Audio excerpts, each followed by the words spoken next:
आलसी लड़की। एक बार की बात है, एक पिता और उसकी दो जवान बेटियां दूर एक देश में एक साथ रह रहे थे। एक लड़की बहुत मेहनती थी और दूसरी बहुत आलसी। दीदी, क्या आप कभी मदद भी करती हैं? मैं बहुत थक गई हूँ। अरे नहीं, तुम पहले से ही सफाई कर रही हो। अब मैं अपने हाथ गंदे क्यों करूं? मेरे नाखून भी टूट जाएंगे। उनके बूढ़े पिता एक मेहनती इंसान थे, इसलिए हमेशा थक जाते थे। शाम को उनके पास सिर्फ सूप और कुछ रोटी ही खाने के लिए होती थी। एक दिन बूढ़े पिता ने अपनी बेटियों से एक निवेदन किया।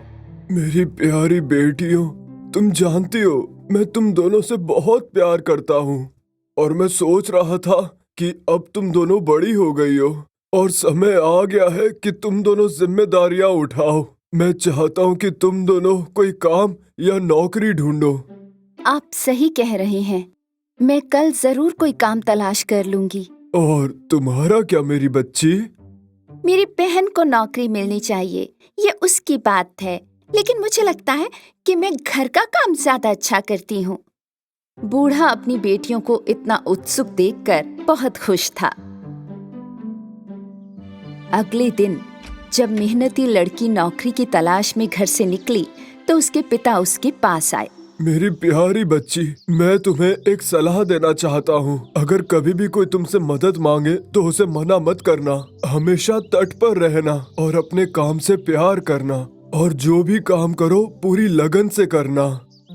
धन्यवाद पिताजी, मैं आपकी सलाह कभी नहीं भूलूंगी। ये हुई ना बात मेरी बच्ची। मेहनती बेटी अपनी नौकरी खोजने निकल पड़ी, जबकि आलसी बेटी, जिसने कहा था कि वो घर का काम करेगी, उसने कुछ नहीं किया। घर दिन ब दिन गंदा होता जा रहा था और भी गंदा। मेहनती लड़की कई दिनों तक पैदल चलती रही, लेकिन उसे कोई काम नहीं मिला। कुछ दूर चलने पर मेहनती लड़की को सूखी शाखाओं और जड़ों वाला एक पेड़ दिखा। अरे जवान लड़की, क्या तुम मेरी सूखी शाखाओं को साफ कर दोगी और मेरी जड़ों में थोड़ा पानी दे दोगी? मेहनती लड़की ने पेड़ की सभी सूखी शाखाओं को तब तक साफ किया जब तक कि उसकी हथेलियां घायल नहीं हो गईं और अपने पीने के पानी से जड़ों को भी सींचा। धन्यवाद प्यारी लड़की, लेकिन अब तुम्हारे पास पानी नहीं बचा है। कोई बात नहीं, आपको मदद की जरूरत थी और मैंने आपकी मदद की। मैं अपने लिए पानी ढूंढ लूंगी। मेहनती लड़की अपने रास्ते पर आगे चलती रही। आगे उसे टूटे और बिखरे हुए हिस्सों के साथ एक चूल्हा मिला। अरे सुंदर लड़की, क्या तुम मेरी मरम्मत कर दोगी ताकि मैं बेहतर दिखूं? मेहनती लड़की ने मुट्ठी भर मिट्टी ली और चूल्हे की सभी दरारों को अच्छे से भर दिया।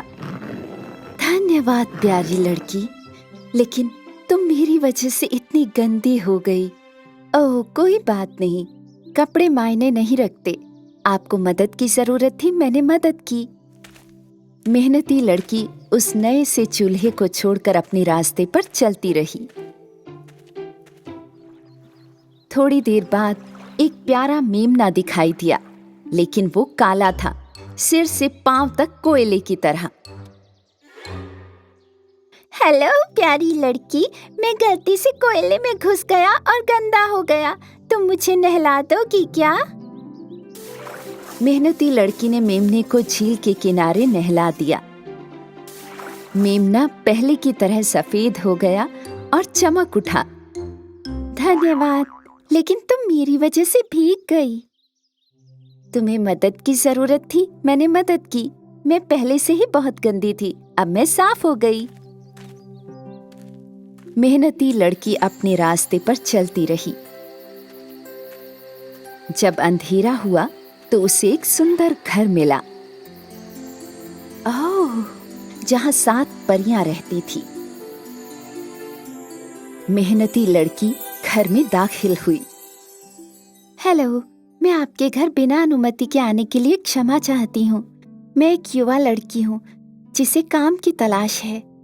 तुम चाहो तो यहाँ काम कर सकती हो जवान लड़की, हमारे घर में 7 कमरे हैं।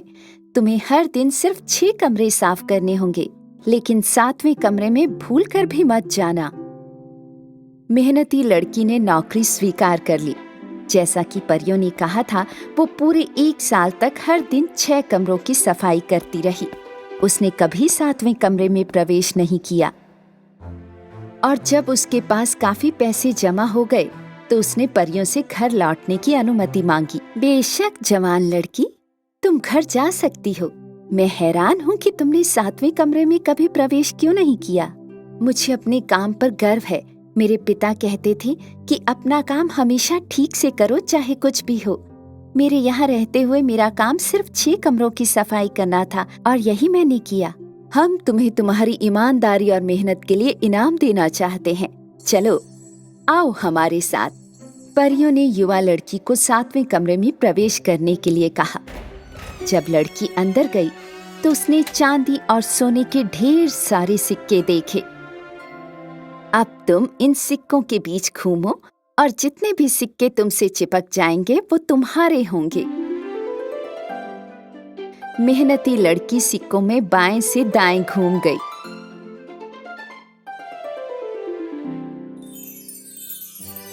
वो बिल्कुल किसी स्टार की तरह लग रही थी जिस पर पैसे लगे हुए थे।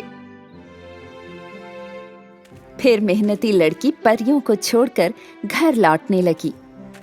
रास्ते में उसे मेमना मिला, जिसे उसने पहले नहलाया था। मेमना मोतियों से ढका हुआ था। मैं आपकी मदद को भूला नहीं प्यारी लड़की। लो, जितने चाहे मोती ले लो।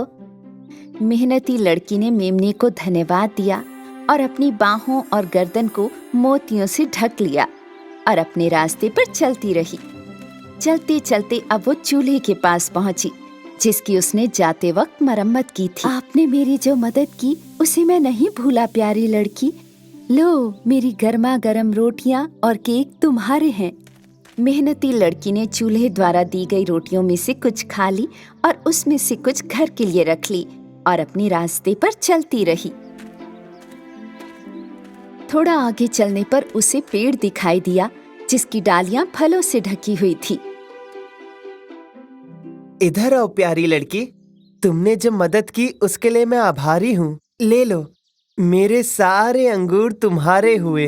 मेहनती लड़की ने धन्यवाद दिया और पेड़ से विदा लेकर चलने लगी। बहुत बहुत धन्यवाद। कितना फलदायी अनुभव है।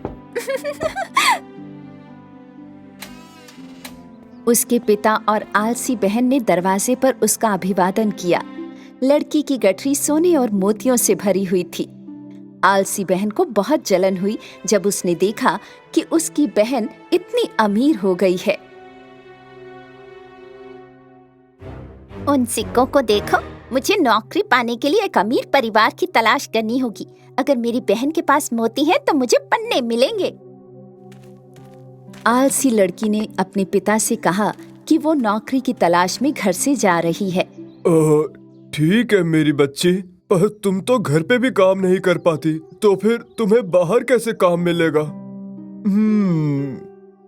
आलसी लड़की अपने पिता की बात को पूरा सुने बिना ही चली गई। वो दिन रात चलती थी। थोड़ा और चलने पर वो सूखी शाखाओं वाले पेड़ के पास आई। पेड़ ने लड़की से मदद मांगी।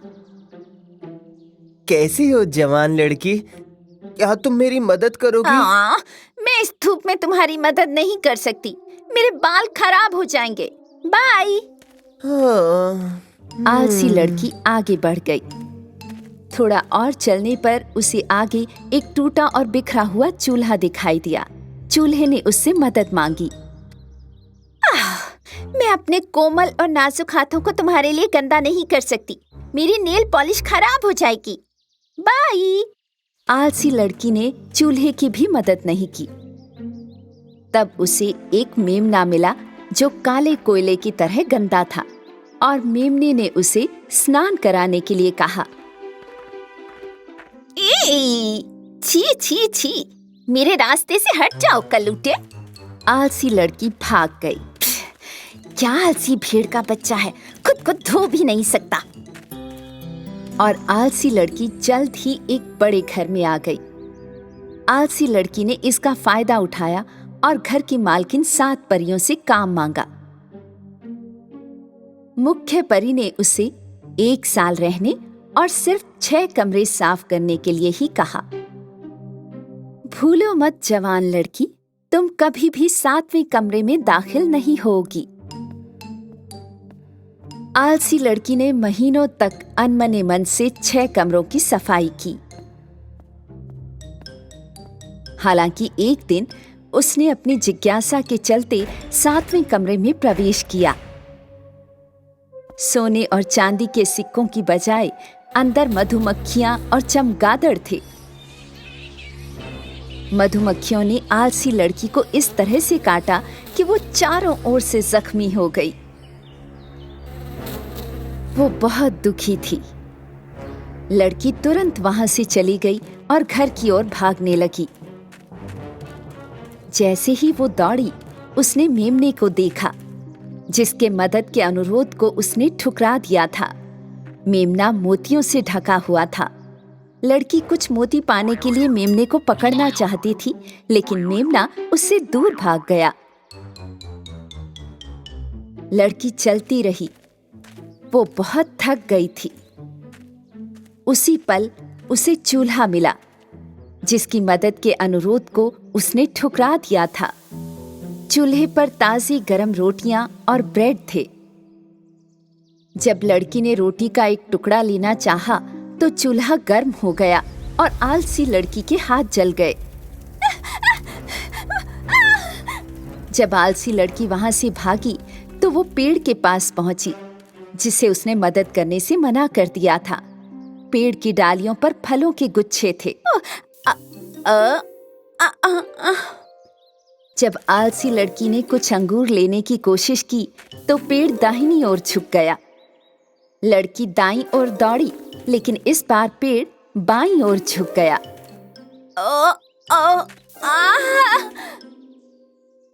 इधर उधर भागते भागते वो थक गई। आलसी लड़की ने आखिरकार फल खाने का इरादा ही छोड़ दिया। वो पूरे 2 दिन तक बिना रुके चलती रही और आखिरकार घर पहुंच गई। उसके पिता और बहन ने आलसी लड़की को गंदे कपड़ों में घर लौटते और घायल हालत में देखा और वे बहुत हैरान हुए। आलसी लड़की ने बड़े पछतावे के साथ जो कुछ हुआ था उन्हें बताया। मुझे विश्वास नहीं होता कि ये इतना दर्द देता है। मेरी प्यारी बहन, अब तुम समझ गई कि मेहनती होना कितना जरूरी है। याद रखो बेटी, अगर जीवन में ईमानदार और मेहनती बनोगी तो तुम्हें इनाम जरूर मिलेगा। उस दिन के बाद आलसी लड़की फिर कभी आलसी और कामचोर नहीं रही। दोनों बहनों ने कड़ी मेहनत की और उन्हें अच्छा फल मिला और इस छोटे से परिवार का जीवन सुख, शांति और खुशियों से भर गया।